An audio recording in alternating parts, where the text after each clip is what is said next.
These 10 tips on Rainbow Six Siege will help you improve your understanding of the game and make you a better player overall. So let's get straight into it with tip number 1. Swing wide. So by that I mean whenever you're in a situation, in a 1v1 situation that you know there's someone over there and trying to swing them.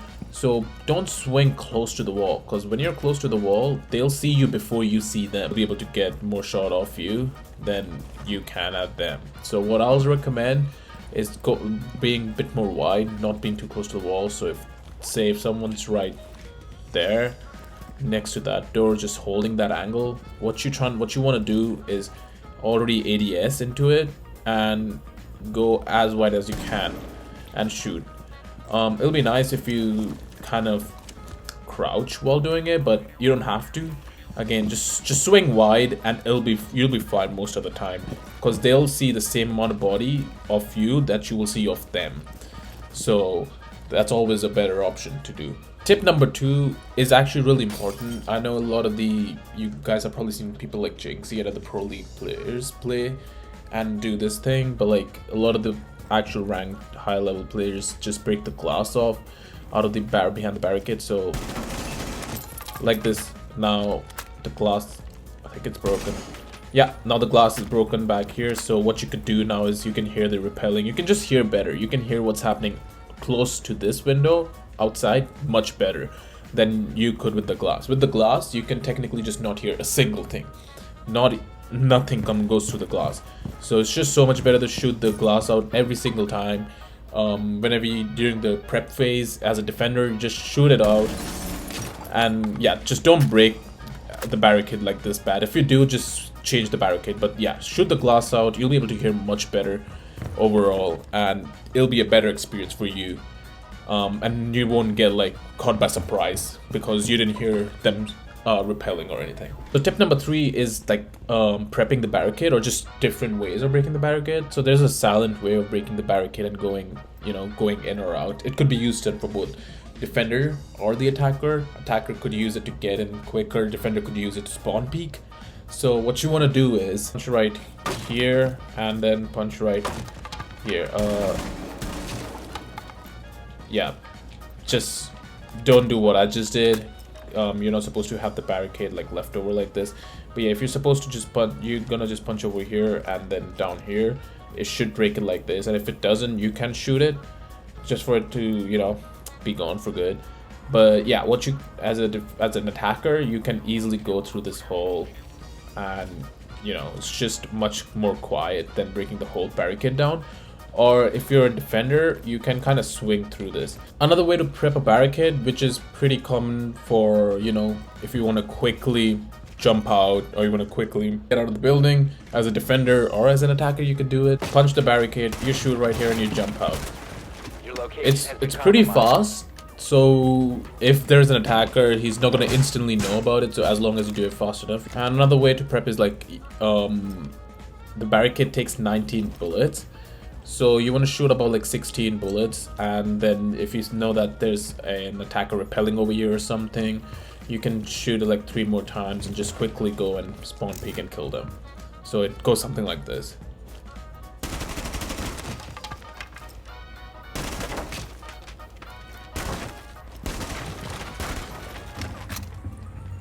So just about like that. That's how you're probably gonna do it. Try to not break a lot of the barricade, like it having a bit of holes. You don't want that because they might know what you're trying to do, and that won't be good. So that's how you do like prepping off your barricade. Tip number 4 is reinforcing with rotates. So what you're trying to do, let's say you're defending kids and you want to reinforce right here. But whenever you reinforce, most of the time you want to rotate. You don't want rotates in every single reinforcement. Again, I mean, most of the people will know this, but if you're new to the game, what this really does is help you again. If you want to switch areas quickly, that's definitely one of the things. And secondly, you can kind of swing off this too. So this barricade, this reinforcement right here, no one can shoot through it. So if you know that someone's sitting right there looking, holding the angle, you can use this as like a defense thing. You can swing and you can, be right here and swing off this. So yeah, you can do that. Tip number 5 is concealing noise. Like the loudest I think is when you go prone. That's the loudest noise when you're moving in prone. Even crouch walking is pretty loud, and switching from either crouching and standing, that's pretty loud. So a lot of high level players would instantly know what you're proning or are you like crouch walking. And even falling is also super loud. This is probably one of the loudest. Falling and proning is one of the loudest, you know, movement in the game. So what you're trying to do to conceal it, if you say, let's you want to fall off something. I mean, this is just an, you know, example. But if you fall off something like a ledge or something from first floor to ground floor, what you can do is when you're falling, just shoot a little bit. Don't shoot before like I just did, but shoot when you're doing it. So like right there, you barely could hear what I do. So if there was someone, you know, around here and I'm shooting while I'm falling, they're not even gonna know that I came down. They'll know where I am, like they'll know I'm in this vicinity, but they'll not know exactly where I am. So that really helps in catching them by surprise. So yeah, always conceal your noises. Tip number 6 is learning common angles. So let's say you want to peek something. You don't want to always just peek straight or moving like this. You want to know where the common angles are. This comes with experience. So eventually when you learn the game a bit more, you play it a bit more, you'll know when people try to, you know, hold angles from. Most commonly, like if someone was in kids and one of my teammates told me, oh, he's in kids, and I'm at the white stairs, what I would probably do, and I know that he's in kids, he's probably holding the angle, so I'm gonna peek right at the top of the bomb, because that's the most common place people really stand and hold the angle at white stair from, because you can only see their head over here like this. So I'll peek right at the top of the bomb and probably pre-fire at the same time. So, you know, just like this. This is how I would peek. Probably do a bit of jiggle peeking, but just to make sure. But this is what you want to do most of the time. So different maps have different common areas where you want to peek. This will come with experience, and that's fine. But yeah, know that whenever you get die by something, just remember where he was peeking from.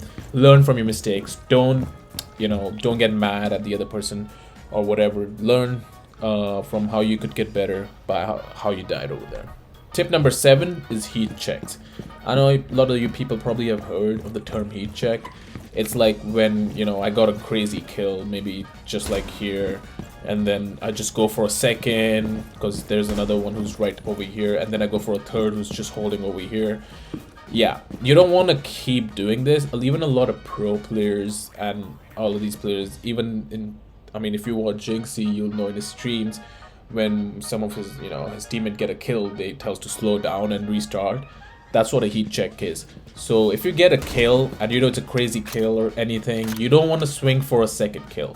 You don't, because they'll know that you're probably gonna come for them, and they know where you shot the other person from. They probably the one who died probably gave them a call out of where you are exactly. So if you got a kill right over here, and there, you know, there's one more in here, that person probably told whoever's in here that he's just over here, that you're right over here. So they're holding this angle hard. So the second you swing off of this, you're dead most probably. Most of the time, of course. Tip number 8 is finding your sens. Now, I've seen a lot of TikToks, even in other Instagram reels, people saying, oh, this is the best sens in 2023, best sens of 2021 or whatever, best sens of this month or blah blah blah.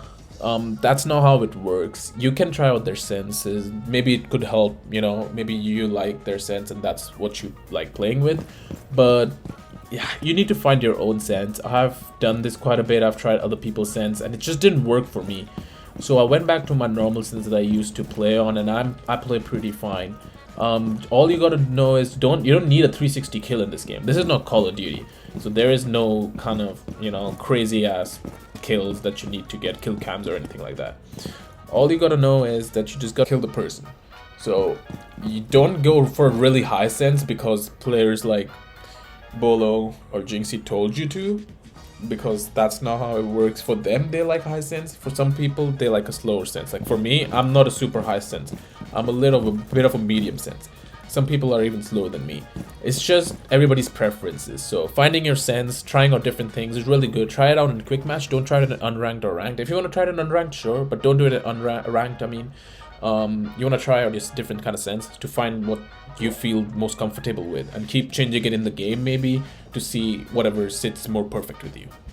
Tip number 9 is pre-fire more often. You might remember in tip number 6 when I told you that if I know the common angles. So if I know that someone's in kids, I'm probably gonna pre-fire right next to the bomb. So that's what you want to do. If you know that someone is probably sitting here, or someone, you know, you see that a lot of people peek right over here, or how they peek, you just want to pre-fire wherever they are. You know that people sit right behind over here, you want to pre-fire just over here and see.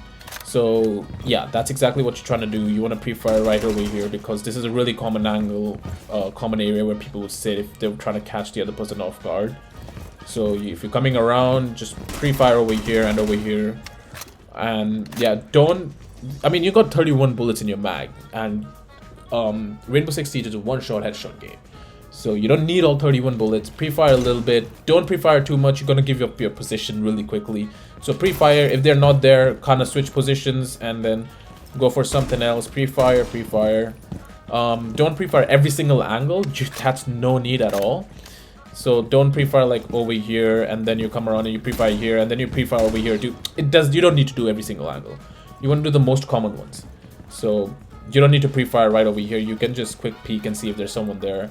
Or I mean, over here, if one of your teammates tells you that he's in this area around here but doesn't know exactly, then you can definitely go pre-fire, because you know he probably is around here somewhere. So doing that is good. And the final tip number 10 from me is don't group. I see this happen so many times. I see it happens with me all the time too, and I'll get frustrated so much because I'm already holding one angle.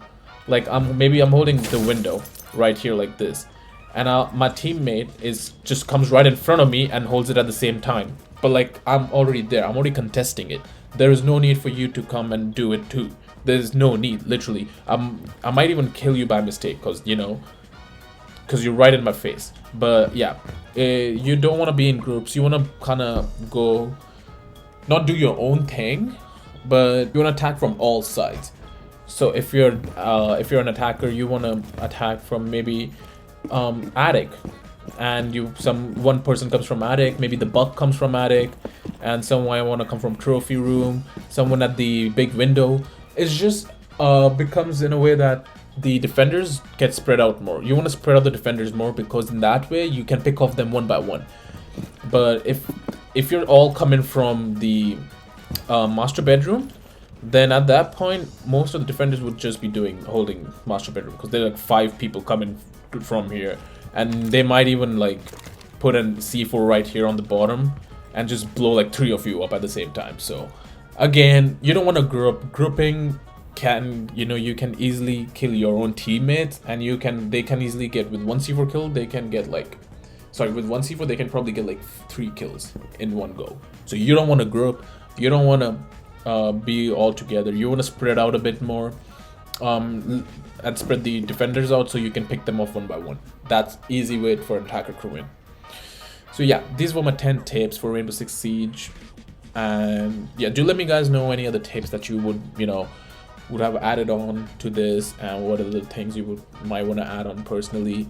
And yeah, do like and subscribe if you guys liked the video, and follow me on Twitch, and I'll see you guys later. Thank you.